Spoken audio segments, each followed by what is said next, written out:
Hello everyone, good morning. কেমন আছো সবাই? আশা করছি সবাই খুব ভালো আছো। আমার নতুন একটি ভিডিওতে তোমাদেরকে জানাই অনেক স্বাগত আর অনেক ভালোবাসা। তো আজকে হলো হোলি, সবাইকে জানাই হ্যাপি হোলি। তো আজকে আমি সকাল সকাল স্নান করে নিয়েছি, মানে ওই 9টা নাগাদ স্নান করেছি। স্নান করে চলে এসেছি ঠাকুর ঘরে। আর রং তো আজকে আমি খেলিনি, কারণ বাড়িতে আজকে পুজো রয়েছে। গত বছর ঠিক এই দিনে বাড়িতে গোপাল এনেছিলাম বৃন্দাবন থেকে। তো এই দিন প্রতিষ্ঠা হয়েছিল, মানে ফাল্গুন মাসের 29 তারিখে গত বছর প্রতিষ্ঠা করেছিলাম। তো ওর জন্য প্রতি বছর চেষ্টা করব। এই তো 1 বছর হলো, এবছরও যতটা পারলাম ঘরে একটু ভোগ রান্না করে দিলাম গোপুসোনাকে। আর কখনো যদি সে চায় অবশ্যই বড় করে করব, তবে এবছর রং খেলার দিন পড়েছে বলে অতটা আর বড় করে করার ইচ্ছা আগে থাকলেও যখনই রং খেলার দিন পড়েছে দেখেছি তখন ইচ্ছাটাকে মানে ইচ্ছা ছিল, তারপর আর ভাবলাম যে না, রং খেলার দিন আর বড় করে অনুষ্ঠান করব না।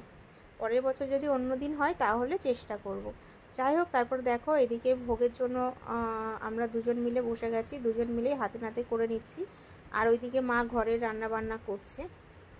তো তোমাদের দাদাভাই এদিকে পোলাও বানাবে।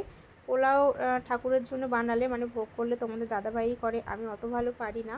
তো এইদিকে দেখো গোপুসোনা কিন্তু সকালবেলা রং খেলা করেছে, একটু আমার ছেলে রং মাখিয়েছে, আর আমি একটু রং দিয়ে তারপরে স্নান করব। তো এইদিকে দেখো চালটা একটু ধুয়ে শুকিয়ে নিয়ে তারপর একটু যেভাবে পোলাও করে তোমাদের দাদাভাই সেইভাবেই করছে।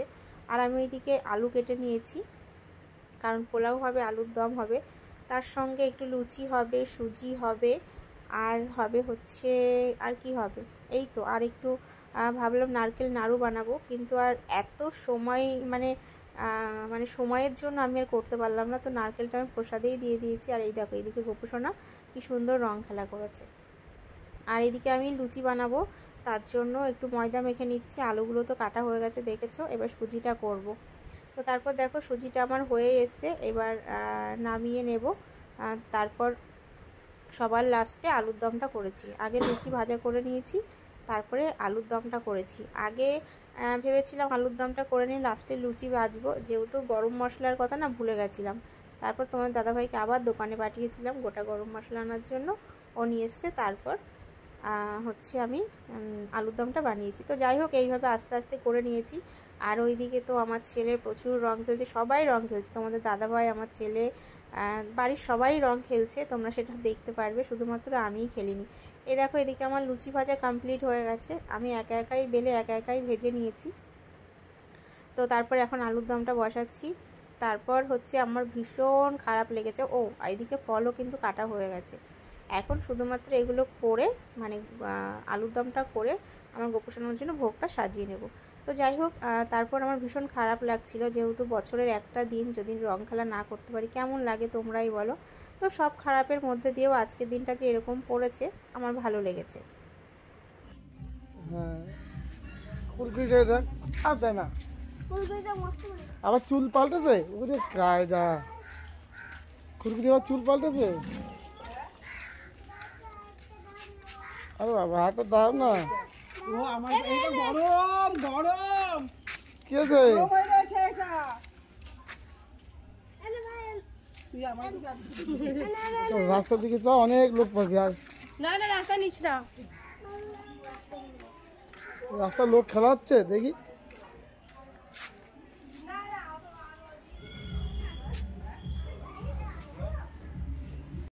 আর তোমাদের দাদাভাই তো আমাকে রঙই মাখায়নি, এর জন্য আমার ভীষণ খারাপ লেগেছে। আর এদিকে দেখো আমার কিন্তু একদম ভোগের থালা সাজানো রেডি হয়ে গেছে, গোপুসোনাকে স্নান করিয়ে দিয়েছি।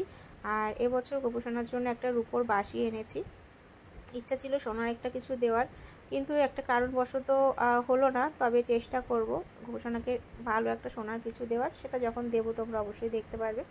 তো যাই হোক, এদিকে দেখো আমি এত ব্যস্ত হয়ে পড়েছি যে মানে নিজে যে একটু সাজুগুজু করে পুজো করব সে সময়টাও আমার নেই, চোখ মুখ পুরো লাল হয়ে গেছে।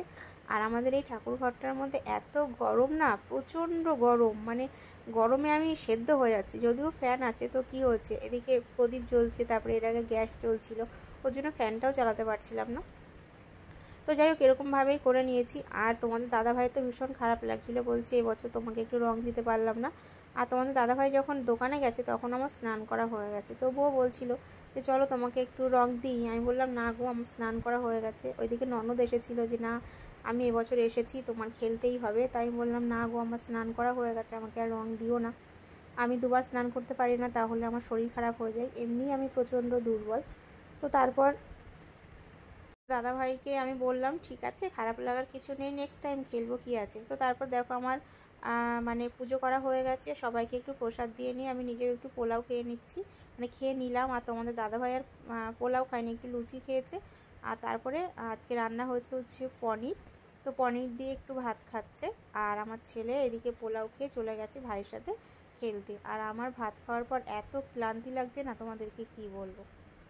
তো তারপর উঠলাম, উঠে দুজন মিলে যাবো এবার একটু নিচে। আমি যাব একটু কাকিমাদের বাড়িতে, আর তোমাদের দাদাভাই একটু বেরোবে, বাজারের দিকে যাবে।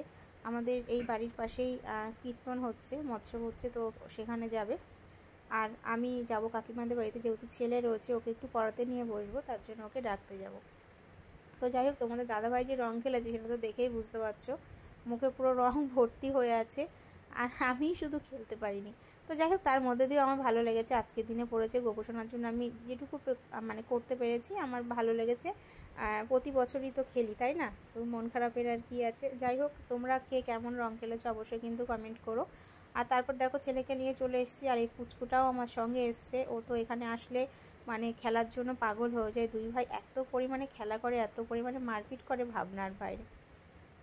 তো তারপর দেখো তোমাদের দাদাভাই এখন ওয়ারিশ খুলছে, কারণ এই যে আমাদের লিও বাবুর শরীর খারাপ হয়েছে, প্রচণ্ড পটি হচ্ছে, কান্নাকাটি করছে, দেখেই দেখো কি দুঃখ লাগছে, খাচ্ছে না। তো তোমাদের দাদাভাই একটা ওয়ারিশ নিয়ে এসে তারপরে খাওয়াচ্ছে। তো ও একা একা পারছিল না, দুজন মিলে ধরে ওকে ওই হাফ বোতল মতো ওয়ারিশ খাওয়ালাম। আর খাওয়ানোর পর তারপর ও একটু উঠে দাঁড়িয়েছে। আর গতকাল রাত্রে ওকে ছাড়া ছিল, ওকে না খুঁজে পাচ্ছিলাম না। সকালবেলা 6টার সময় ঘুম থেকে উঠেছি, উঠে ওকে আর খুঁজে পাচ্ছি না। তো তারপর কি করব, চুপচাপ বসেই ছিলাম মন খারাপ করে। হঠাৎ করে দেখছি ও ডেকে উঠেছে, মানে ওর ঘরেই ও ছিল। তো যাই হোক, তারপর দেখো তোমাদের দাদাভাই নিয়ে এসছে হচ্ছে বিস্কুট। ও এখন আপাতত একটু ভালো আছে। আর ওই রাত্রেবেলা একটু ডাক্তার আসবে, ওকে একটু সেলাইন দিতে হবে, যেহেতু অনেকবার পটি পড়েছে, ইঞ্জেকশন দিতে হবে। তো একটু বিস্কুট খাচ্ছে। তো তারপর আমরা রেডি হয়ে গেছি, এখন যাব হচ্ছে একটু মৎস্যপে, আমাদের বাড়ির পাশেই হচ্ছে বললাম। তো ননদ, আমি, ননদের ছেলে, আমার ছেলে, এদিকে কাকু কাকিমা চলে গেছে, আমার বর, সবাই মিলেই যাব। এই দেখো দুষ্টুমি করছে, ওর মাথায় শুধু দুষ্টুমি ভরা, আর কিছুই নেই। যাই হোক চলো, এইবার বেরোতে হবে, অনেকটাই রাত্রি হয়ে গেল। তো বেরিয়েও পড়েছি। আর ওইদিকে কাকিমা বারে বারে ফোন করছে কখন যাব। তো ননদ এইদিকে যেহেতু ওর বর আসেনি, ও যাবে হচ্ছে অটোতে করে, আর আমরা 4জন মানে ননদের ছেলেকে নিয়ে আমরা যাব হচ্ছে বাইকে। তো চলো এবার এই দেখ, এদিকে টাকা টাকা এই ভাই।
তারপর দেখো এসে আমরা কিছুটা কীর্তন দেখলাম, মানে শুনলাম। তারপর খাওয়া দাওয়া করবো এবার। আর প্রচুর লোক হয়, প্রচুর লোক এসেই মানে যেই তো আর খেতে বসা যায় না, তো ওর জন্য কিছুক্ষণ কীর্তন দেখে তারপরে খেতে বসেছি। তো সবাই মিলে প্রচুর মজা করছে। ওই যে ওইদিকে কাকিমা দাঁড়িয়ে আছে। আর এখানে এত পরিমাণে ভিড় হয় না, মানে চেয়ারের পাশে পাশে দাঁড়িয়ে থাকতে হয়, বলে রাখতে হয় যে এই সিটটা আমার দেবে, এই সিটটা আমার দেবে, এরকমভাবে সবাই কিন্তু এরকমভাবেই প্রসাদ খায়। তো দেখো সবাই মিলে খেতে বসে গেছি। আর কাকুর ওইদিকে খাওয়া হয়ে গেছে, কাকু আগেই খেয়ে নিয়েছে। আমি আর আমার ননদ যেতে একটু লেট করেছি বলে ওর জন্য কাকু আগে খেয়ে নিয়েছে। তো দেখো এখানে ডাল দিয়েছে আর তার সঙ্গে আলু সয়াবিনের তরকারি, আর তার সঙ্গে ছিল হচ্ছে পায়েস। দারুণ টেস্টি হয়েছে জানো তো। যদিও ভাতগুলো একটু মোটা মোটা, তো কী হয়েছে, ঠাকুরের প্রসাদ তো খুব ভালো খেয়েছি। তবে ভাতটা একটু শক্তও ছিল। তো সব মিলেমিশে বেশ দারুণ লেগেছে। গরম গরম ভাত তো খুব ভালো খেয়েছি।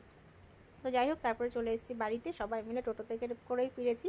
তো আজকে ভিডিওটা এই পর্যন্ত। কেমন লাগলো কমেন্ট করে জানিও, ভালো লাগলে like comment share and subscribe করো। টাটা।